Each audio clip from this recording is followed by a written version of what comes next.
നാടിനെ ഒന്നടങ്കം നടുക്കിയ സംഭവം. കൊല്ലം ചെങ്കോട്ട വഴി രാമേശ്വരം ധനുഷ്കോടിക്കുള്ള ട്രെയിൻ മധുര കഴിഞ്ഞതേയുള്ളൂ.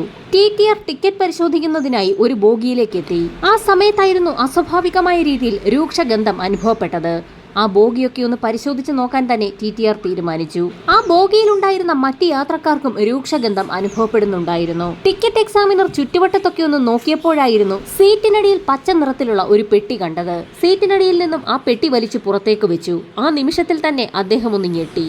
ആ പച്ച പെട്ടിക്കുള്ളിൽ നിന്നും രക്തം ഇറ്റിറ്റ് വീഴുന്നുണ്ടായിരുന്നു. ആ കാഴ്ച കണ്ട ടിക്കറ്റ് എക്സാമിനർ തൊട്ടടുത്ത സ്റ്റേഷനിൽ വണ്ടി നിർത്തിയ സമയത്ത് സ്റ്റേഷൻ മാസ്റ്ററെ വിവരമറിയിച്ചു.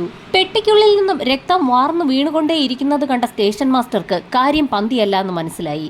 വിവരം ഉടൻ തന്നെ സമീപത്തുണ്ടായിരുന്ന സ്റ്റേഷനിൽ അറിയിക്കുകയും പോലീസ് സംഘം ഉടനടി അങ്ങോട്ടേക്ക് എത്തുകയും ചെയ്തു. പോലീസുകാരുടെ നിർദ്ദേശപ്രകാരം ട്രെയിനിൽ നിന്നും ആ ബോഗി വേർപെടുത്തിയ ശേഷമാണ് ട്രെയിൻ അവിടെ നിന്നും യാത്ര പുറപ്പെട്ടത്. വേർപെടുത്തിയ ബോഗിയിൽ സംശയാസ്പദമായ രീതിയിൽ കണ്ടെത്തിയ പച്ച നിറത്തിലുള്ള ഇരുമ്പ് പെട്ടി സ്റ്റേഷൻ മാസ്റ്ററുടെയും മറ്റുള്ള ആളുകളുടെയും ഒക്കെ സമീപത്ത് വെച്ച് തന്നെയാണ് പോലീസ് തുറന്നത്. പെട്ടി തുറന്ന നിമിഷത്തിൽ തന്നെ കൂടി നിന്ന ആളുകളും പോലീസുകാരും ഭയന്നുകൊണ്ട് പിന്നിലേക്ക് മാറി. രക്തത്തിൽ കുളിച്ച നിലയിൽ ഒരു മനുഷ്യന്റെ തലയില്ലാത്ത ഉടലായിരുന്നു പെട്ടിക്കുള്ളിൽ ഉണ്ടായിരുന്നത്. പ്ലാറ്റ്ഫോമിൽ വലിയൊരു തുണി വിരിച്ച ശേഷം പെട്ടിക്കുള്ളിലുണ്ടായിരുന്ന മുഴുവൻ സാധനങ്ങളും ആ തുണിയിലേക്ക് കുടഞ്ഞിട്ടു. ആ കാഴ്ച കണ്ട സർവരും നടുങ്ങിയെന്ന് തന്നെ പറയാം. ആ ബോഡിയുടെ കൈകളും കാലുകളും പൂർണ്ണമായും മുറിച്ചു മാറ്റപ്പെട്ട നിലയിലായിരുന്നു. പോലീസ് സംഘം തലയ്ക്ക് താഴോട്ടുള്ള ശരീരഭാഗത്തോടു കൂടി കൈകളും കാലുകളും ചേർത്ത് വെച്ചു. ശരീരഭാഗങ്ങളൊക്കെ അഴുകി തുടങ്ങിയ നിലയിലായിരുന്നു. ശ്രീലങ്കയിലേക്ക് പോവുകയായിരുന്ന ട്രെയിനിൽ തല മുറിച്ചു മാറ്റപ്പെട്ട നിലയിൽ മറ്റ് ശരീരഭാഗങ്ങൾ വെട്ടിനുറുക്കിയ നിലയിൽ ഒരു പെട്ടിക്കുള്ളിൽ നിന്ന് മൃതദേഹം കണ്ടെത്തിയെന്നുള്ള വാർത്ത നാടാകെ പരന്നു. ഒരു പുരുഷന്റെ മൃതദേഹമാണ് പെട്ടിക്കുള്ളിൽ കണ്ടെത്തിയിരിക്കുന്നത്. മൃതദേഹത്തിൽ വസ്ത്രങ്ങളൊന്നും തന്നെ ഉണ്ടായിരുന്നില്ല. മരണപ്പെട്ട വ്യക്തിയുടെ കാലിൽ പച്ച നിറത്തിലുള്ള ഒരു സോക്സ് ഉണ്ടായിരുന്നു. പോലീസിന്റെ നിർദ്ദേശപ്രകാരം ഫോറൻസിക് സംഘം സംഭവസ്ഥലത്തേക്ക് എത്തി. ഇൻക്വസ്റ്റ് നടപടികൾ പൂർത്തിയാക്കിയ ശേഷം മൃതദേഹം മധുര ഹോസ്പിറ്റലിലേക്ക് ഷിഫ്റ്റ് ചെയ്തു. പോസ്റ്റ്മോർട്ടം റിപ്പോർട്ടിൽ മൃതദേഹ ഭാഗങ്ങൾ മൂർച്ചയേറിയ ആയുധം കൊണ്ടാണ് മുറിച്ചു മാറ്റിയിരിക്കുന്നതെന്ന് വ്യക്തമായി. എന്നാൽ മുറിച്ചു മാറ്റപ്പെട്ട ശരീരഭാഗങ്ങളിലൊന്നും തന്നെ ചതവേറ്റിട്ടില്ല എന്ന് കൂടി റിപ്പോർട്ടിൽ നിന്നും വ്യക്തമായിരുന്നു. ഇതോടൊപ്പം തന്നെ മൃതദേഹത്തിന്റെ നെഞ്ചുഭാഗത്ത് ആഴത്തിലുള്ള ഒരു മുറിവുണ്ടായിരുന്നു. ഒറ്റവെട്ടിന് ശരീരഭാഗങ്ങൾ മുറിച്ചിരിക്കുകയാണ്. മൃതദേഹത്തിന്റെ എല്ലുകൾ പരിശോധിച്ചതിൽ നിന്നും ഏകദേശം 24-നും 28-നും ഇടയിൽ പ്രായമുള്ള വ്യക്തിയാണ് കൊല്ലപ്പെട്ടിരിക്കുന്നതെന്ന് പോലീസ് നിഗമനത്തിലെത്തി. FIR രജിസ്റ്റർ ചെയ്ത ശേഷം പോലീസ് സംഘം അന്വേഷണം ആരംഭിച്ചു. ഏത് സ്റ്റേഷനിൽ നിന്ന് കയറിയ വ്യക്തികളാണ് പെട്ടി ബോഗിക്കുള്ളിൽ ഉപേക്ഷിച്ചതെന്ന് പോലീസിന് കണ്ടെത്തേണ്ടത് വളരെ പ്രധാനപ്പെട്ട ഒരു കാര്യമായിരുന്നു. അതുമാത്രവുമല്ല, ട്രെയിനിൽ നിന്ന് പെട്ടി കണ്ടെത്തിയ സാഹചര്യത്തിൽ ആ ബോഗി വേർപെടുത്തിയ ശേഷം ആ ട്രെയിൻ യാത്രക്കാരുമായി ശ്രീലങ്കയിലേക്ക് പോവുകയും ചെയ്തു. അതുകൊണ്ട് തന്നെ അന്നത്തെ ട്രെയിനിലുണ്ടായിരുന്ന യാത്രക്കാരെയൊന്നും ചോദ്യം ചെയ്യാൻ പോലീസിന് കഴിഞ്ഞതുമില്ല.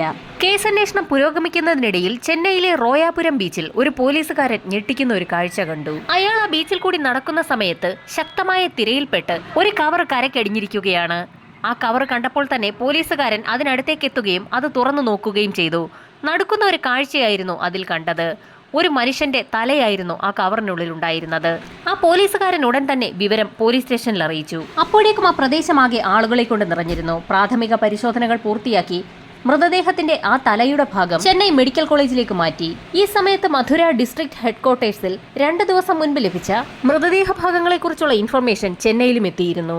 ആ വിവരം അറിയാവുന്ന ഹെഡ്ക്വാർട്ടേഴ്സിലെ ഉദ്യോഗസ്ഥർ മധുരയിൽ നിന്നും ട്രെയിനിനുള്ളിൽ നിന്ന് ലഭിച്ച മൃതദേഹ ഭാഗങ്ങൾ ചെന്നൈയിലേക്ക് കൊണ്ടുവരാൻ നിർദ്ദേശം നൽകി. ആ മൃതദേഹ അവശിഷ്ടങ്ങളുടെ ഭാഗമായ തലയാണോ ലഭിച്ചിരിക്കുന്നതെന്ന് മനസ്സിലാക്കുന്നതിന് വേണ്ടി ചെന്നൈ മെഡിക്കൽ കോളേജിലെ വിദഗ്ധരടങ്ങുന്ന ഡോക്ടർ സംഘം പരിശോധന ആരംഭിച്ചു. ഡോക്ടർമാരുടെ വിശദമായ പരിശോധനയിൽ ഒരേ വ്യക്തിയുടേത് തന്നെയാണ് ആ തലയും ഉടലുമെന്ന് വ്യക്തമായി. കടപ്പുറത്തടിഞ്ഞ തലയുടെ ഭാഗം ഉൾപ്പെടുന്ന കവറിനുള്ളിൽ നിന്നും ബ്രൗൺ നിറത്തിലെ ഒരു ഷർട്ടും പോലീസിന് ലഭിച്ചു. അത് തൊണ്ടി മുതലായി കസ്റ്റഡിയിൽ ശേഖരിക്കുകയും ചെയ്തു. ചെന്നൈ മെഡിക്കൽ കോളേജിലെ ഡോക്ടർ KC ജോസഫും CP ഗോപാലകൃഷ്ണനും ചേർന്നായിരുന്നു പോസ്റ്റ്മോർട്ടം നടത്തിയത്. പോസ്റ്റ്മോർട്ടം നടത്തിയ ശേഷം വിശദമായ റിപ്പോർട്ടാണ് അവർ തയ്യാറാക്കിയത്. തലയും ഉടലും കൂടി ചേർത്തപ്പോൾ 5 അടി 5 ഇഞ്ച് പൊക്കമുള്ള ഒരു പുരുഷന്റേതാണെന്ന് വ്യക്തമായി. അയാളുടെ ആമാശയത്തിൽ നിന്നും ലഹരി മരുന്നുകളുടെ സാന്നിധ്യം കണ്ടെത്തി. പോസ്റ്റ്മോർട്ടം റിപ്പോർട്ടിലെ മറ്റൊരു കണ്ടെത്തൽ പോലീസുകാരെ തീർത്തും അമ്പരപ്പിക്കുന്നതായിരുന്നു. ചെന്നൈയിലെ വിദഗ്ധരടങ്ങുന്ന ഡോക്ടർ സംഘം നടത്തിയ പോസ്റ്റ്മോർട്ടത്തിൽ നിന്നും ആ ബോഡിയുടെ ഉടമയ്ക്ക് ഏകദേശം 40 വയസ്സ് പ്രായം തോന്നിക്കുമെന്നായിരുന്നു രേഖപ്പെടുത്തിയിട്ടുള്ളത്.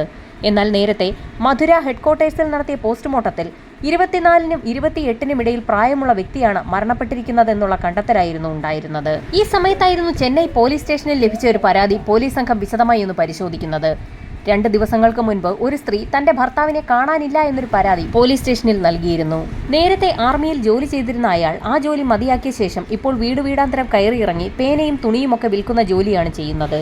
തങ്ങൾക്ക് ലഭിച്ച മൃതദേഹ ഭാഗങ്ങൾ ഒരുപക്ഷെ ആ സ്ത്രീ നൽകിയ പരാതിയിൽ പറയുന്ന വ്യക്തിയുടേതാണോ എന്ന് തിരിച്ചറിയുന്നതിനായി പോലീസ് സംഘം ആ സ്ത്രീയെ ഉടൻ തന്നെ സ്റ്റേഷനിലേക്ക് വിളിച്ചു വരുത്തി ആ സ്ത്രീക്ക് മുൻപിലേക്ക് പോലീസ് സംഘം തങ്ങളുടെ കൈവശമുണ്ടായിരുന്ന ബ്രൗൺ നിറത്തിലുള്ള ആ ഷർട്ട് കാണിച്ചു കൊടുത്തു. ഷർട്ട് കണ്ടപ്പോൾ തന്നെ ആ സ്ത്രീക്ക് ചില സംശയങ്ങൾ തോന്നുകയും ഷർട്ട് തിരിച്ചും മറിച്ചുമൊക്കെ നോക്കുകയും ചെയ്തു. പോലീസ് സംഘം ഉടൻ തന്നെ ആ സ്ത്രീയുമായി ചെന്നൈ മെഡിക്കൽ കോളേജിലേക്ക് തിരിച്ചു. മൃതദേഹം സൂക്ഷിച്ചിരിക്കുന്ന മോർച്ചറിയിലേക്കാണ് പോലീസ് സംഘം അവരെയും കൂട്ടി പോയത്. മോർച്ചറിയിൽ സൂക്ഷിച്ചിരിക്കുന്ന മൃതദേഹം ആ സ്ത്രീക്ക് കാണിച്ചു കൊടുത്തു. മുഖം പൂർണ്ണമായും അഴുകിയ നിലയിലായതിനാൽ തന്നെ ആ സ്ത്രീക്ക് തന്റെ ഭർത്താവാണോ ഇതെന്ന് തിരിച്ചറിയാൻ കഴിയുന്നുണ്ടായിരുന്നില്ല. ഈ സമയത്താണ് ആ സ്ത്രീ മൃതദേഹത്തിന്റെ ചെവിയിലേക്ക് സൂക്ഷിച്ചു നോക്കുന്നത് പോലീസ് സംഘം കണ്ടത്. ചെവിയിലേക്ക് നോക്കിയ സമയത്ത് കമ്മലിട്ടിരുന്ന കിഴുത്ത ആ സ്ത്രീക്ക് കാണാൻ കഴിഞ്ഞു.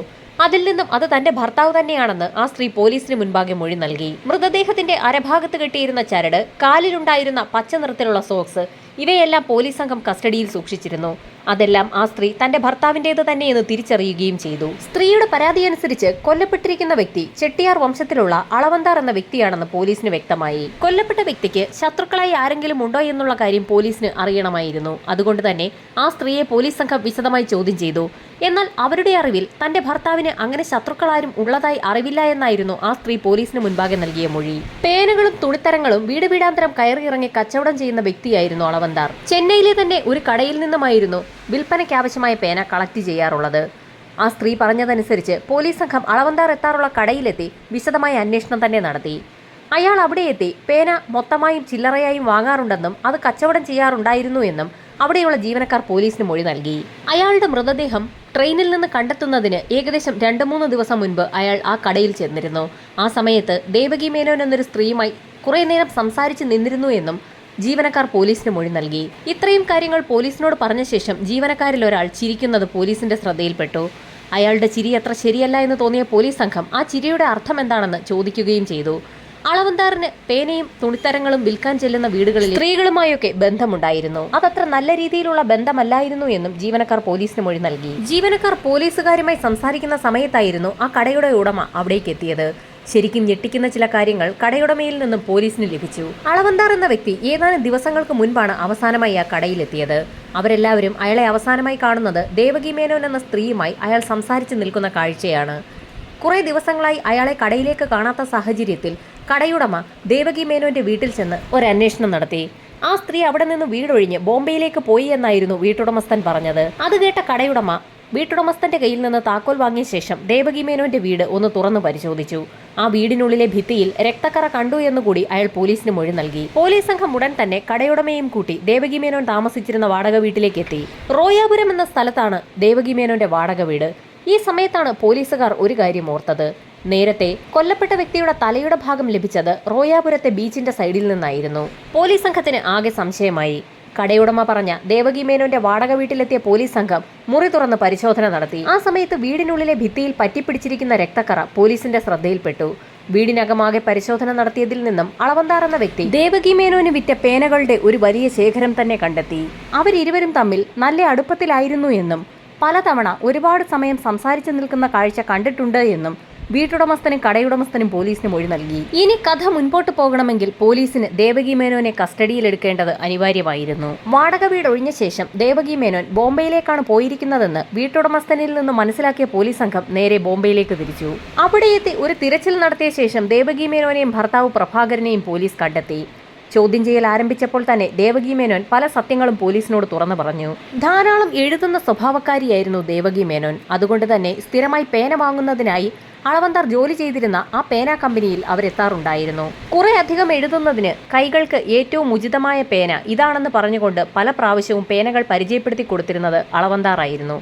അങ്ങനെയായിരുന്നു അവർ തമ്മിൽ പരിചയം തുടങ്ങിയത്. കടയിൽ വെച്ച് ഒരുപാട് സമയം അവർ തമ്മിൽ സംസാരിക്കാറുണ്ടായിരുന്നു. പലപ്പോഴും കടയിൽ നിന്ന് ഇരുവരും ഒരുമിച്ചാണ് പുറത്തേക്ക് പോകുന്നതും. അവരിരുവരും സംസാരിച്ച് ദേവകി മേനോൻ താമസിക്കുന്ന സ്ഥലത്ത് വരെ എത്തും. മണിക്കൂറുകളോളം ആ വീടിന്റെ വാതിൽക്കൽ നിന്നും അവർ സംസാരിക്കാറുണ്ടെന്നും അയൽവാസികൾ മൊഴി നൽകി. അങ്ങനെ കുറെ നാളുകൾക്ക് ശേഷം ദേവകി മേനോൻ മലയാളിയായ പ്രഭാകരൻ എന്ന വ്യക്തിയെ വിവാഹം കഴിച്ചു. വിവാഹശേഷം റോയാപുരത്തുള്ള പുതിയ വാടക വീട്ടിലേക്ക് അവർ മാറുകയും ചെയ്തു. നേരത്തെ ദേവകി മേനോനൊപ്പം സംസാരിച്ചുകൊണ്ട് അവർ ആദ്യം താമസിച്ചിരുന്ന വാടക വീട്ടിലായിരുന്നു അളവന്താർ എത്തിയിരുന്നത്. അവർ പുതിയതായി താമസം മാറിയ വീട്ടിലേക്കും അളവന്താർ എത്തുമെന്ന് ഭയം തോന്നിയതോടുകൂടി ദേവകി മേനോൻ അയാളോട് പഴയ കാര്യങ്ങളൊക്കെ മതിയാക്കാൻ ആവശ്യപ്പെട്ടു. എന്നാൽ ഒരുപാട് സ്ത്രീകളുമായി ബന്ധമുണ്ടായിരുന്ന അളവന്താർ ദേവകി മേനോനെ ഒഴിവാക്കുന്ന കാര്യത്തിൽ എന്തോ ഒരു മടി കാണിച്ചു. വിവാഹം കഴിഞ്ഞതോടുകൂടി ദേവകി മേനോൻ അളവന്താറിനോട് സംസാരിക്കുന്നതൊക്കെ കുറച്ചു. പേന വാങ്ങുന്നതിനായി കടയിലെത്തിയാൽ അവർ അധികം മിണ്ടാത്തത് പതിവായി. എന്നാൽ അളവന്താറാകട്ടെ ദേവകി മേനോനെ വിടാതെ പിന്തുടർന്നു. ആ സ്ത്രീ കടയിൽ നിന്ന് പുറത്തിറങ്ങുന്ന സമയത്ത് പതിവ് പോലെ തന്നെ അളവന്താർ അവരുടെ പുറകെ നടന്നു തുടങ്ങും. അത് ശരിയല്ല എന്നും അത് പറ്റില്ല എന്നും ഇനി അങ്ങോട്ട് അത് ആവർത്തിക്കരുതെന്നും ദേവകി മേനോൻ പറഞ്ഞെങ്കിൽ പോലും അളവന്താർ അത് കാര്യമാക്കിയില്ല. ദേവകി മേനോൻ അപ്പോഴേക്കും അളവന്താറിന്റെ മനസ്സിൽ കുടിയേറി കഴിഞ്ഞിരുന്നു. അയാൾക്ക് ഭാര്യയുള്ള കാര്യം പോലും അയാൾ മറന്നുപോയി. അളവന്താറിന്റെ ശല്യം സഹിക്കവയ്യാതായതോടുകൂടി ദേവകി മേനോൻ അക്കാര്യം അവരുടെ ഭർത്താവ് പ്രഭാകരനെ അറിയിച്ചു. അങ്ങനെ ഇരുവരും ചേർന്നായിരുന്നു ആ തീരുമാനത്തിലേക്ക് എത്തിയത്. അളവന്താറിനെ തന്ത്രപൂർവ്വം അവരുടെ വാടക വീട്ടിലേക്ക് വിളിച്ചു വരുത്തി കൊലപ്പെടുത്തിയ ശേഷം ആർക്കും മനസ്സിലാകാത്ത രീതിയിൽ, പോലീസുകാർ കണ്ടുപിടിക്കാത്ത രീതിയിൽ ആ മൃതദേഹം മറവ് ചെയ്യാനായിരുന്നു അവരുടെ തീരുമാനം. വീടാന്തരം കയറിയിറങ്ങി പേനയും വസ്ത്രങ്ങളുമൊക്കെ വിൽക്കുന്ന നിരവധി ആളുകളുണ്ട്. അക്കൂട്ടത്തിൽ അളവന്താർ എന്ന വ്യക്തി ഇല്ലാതായാൽ പോലും ആരും സംശയിക്കുകയില്ല എന്നും കൊലപാതകം നടത്തിയ ശേഷം ബോംബെ പോലെ ഒരു വലിയ നഗരത്തിലേക്ക് താമസം മാറിക്കഴിഞ്ഞാൽ പിന്നെ അവരെ ആരും കണ്ടെത്തുകയില്ല എന്നുമുള്ള കണക്കുകൂട്ടലിലാണ് ദേവകി മേനോനും പ്രഭാകരനും അങ്ങനെ ഒരു തീരുമാനമെടുത്തത്. അങ്ങനെ സംഭവം നടന്ന ദിവസം ദേവകി മേനോൻ കടയിലെത്തി പേന വാങ്ങുകയും അളവന്താറിനോട് സംസാരിക്കുകയും അയാളെ വീട്ടിലേക്ക് ക്ഷണിക്കുകയും ചെയ്തു. ചതി മനസ്സിലാക്കാതെ അളവന്താർ ദേവകിക്കൊപ്പം അവരുടെ വാടക വീട്ടിലേക്ക് എത്തി.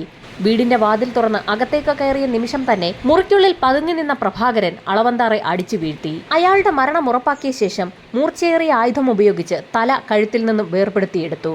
ശേഷം അയാളുടെ ഷർട്ടിൽ തന്നെ ആ തല പൊതിയുകയും അതൊരു പ്ലാസ്റ്റിക് കവറിലേക്ക് മാറ്റുകയും ചെയ്തു. തലയൊഴികെയുള്ള ബാക്കി ഭാഗം ഒരു ഇരുമ്പ് പെട്ടിയിലേക്ക് കയറ്റാൻ ശ്രമിച്ചപ്പോൾ അത് ആ പെട്ടിക്കുള്ളിൽ ഒതുങ്ങില്ല എന്ന് മനസ്സിലാക്കിയ പ്രഭാകരൻ ആ മൃതദേഹത്തിൽ നിന്നും കൈയും കാലും അറുത്തെടുത്തു. മൃതദേഹം പെട്ടിക്കുള്ളിലാക്കി ഭദ്രമാക്കി അടച്ച ശേഷം ആ പെട്ടി ചെന്നൈയിലെ എഗ്മൂർ സ്റ്റേഷനിലെത്തിച്ച് കൊല്ലം ചെങ്കോട്ട മധുര വഴി ശ്രീലങ്കയിലേക്ക് പോകുന്ന ട്രെയിനിൽ കയറ്റി വിടുകയായിരുന്നു. ട്രെയിനിലെ ഒരു സീറ്റിനടിയിലേക്ക് പെട്ടി കയറ്റി വെക്കുന്നത് ആരും തന്നെ ശ്രദ്ധിച്ചതുമില്ല.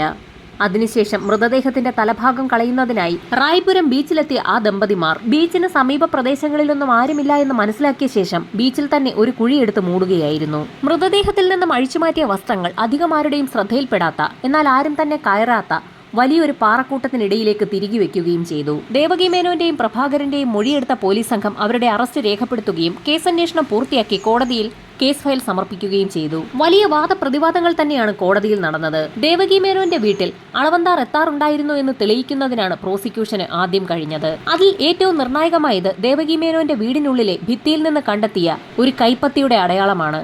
ആ കൈപ്പത്തി ദേവകിയുടെ ഭർത്താവ് പ്രഭാകരന്റേതാണെന്ന് തെളിഞ്ഞു. എന്നാൽ ആ കൈപ്പത്തിയുടെ അടയാളത്തിൽ പറ്റിപ്പിടിച്ചിരിക്കുന്ന രക്തത്തുള്ളികൾ അത് അളവന്താറിന്റേതാണെന്ന് പ്രോസിക്യൂഷന് തെളിയിക്കാൻ കഴിഞ്ഞു. ഭിത്തിയിൽ പറ്റിപ്പിടിച്ചിരുന്ന രക്തത്തുള്ളികൾ ഫോറൻസിക് വിഭാഗം ചുരണ്ടിയെടുത്ത് ഒരു കവറിലാക്കി ശേഖരിച്ചിരുന്നു. ആ രക്തസാമ്പിളുകൾ പരിശോധനയിൽ അളവന്താറിന്റേത് തന്നെയെന്ന് തെളിഞ്ഞു. അതുമാത്രവുമല്ല, ദേവകി മേനോനും ഭർത്താവും ബോംബെയിൽ താമസിച്ചിരുന്ന വീട്ടിൽ നിന്നും അളവന്താറിന്റെ കൈവശമുണ്ടായിരുന്ന പേനകളും അയാളുടെ റിസ്റ്റ് വാച്ചും കണ്ടെത്താൻ പോലീസിന് കഴിഞ്ഞു. മറ്റൊരു നിർണായക തെളിവ് കൂടി പ്രോസിക്യൂഷൻ കോടതിയിൽ നിരത്തി. അളവന്താർ കൊല്ലപ്പെട്ട സമയത്ത് ദേവകി മേനോൻ ധരിച്ചിരുന്ന വസ്ത്രം ബോംബെയിലെ അവരുടെ വീട്ടിൽ നിന്നും പോലീസ് കണ്ടെത്തിയിരുന്നു. അവർ പോലും അറിയാതെ ആ വസ്ത്രത്തിൽ രക്തത്തുള്ളികളുടെ അംശം പറ്റിപ്പിടിച്ചിട്ടുണ്ടായിരുന്നത് പോലീസ് വളരെ വിദഗ്ധമായി തന്നെ കണ്ടെത്തി. മറ്റൊന്ന് ഒരു ഓട്ടോ ഡ്രൈവറായ ദൃക്സാക്ഷിയായിരുന്നു. പ്രഭാകരനെയും ദേവകിയെയും അന്ന് റോയാപുരം ബീച്ചിൽ കൊണ്ടുവിട്ടത് ഒരു ഓട്ടോ ഡ്രൈവറായിരുന്നു. അയാൾ കോടതിയിലെത്തി മൊഴി നൽകി.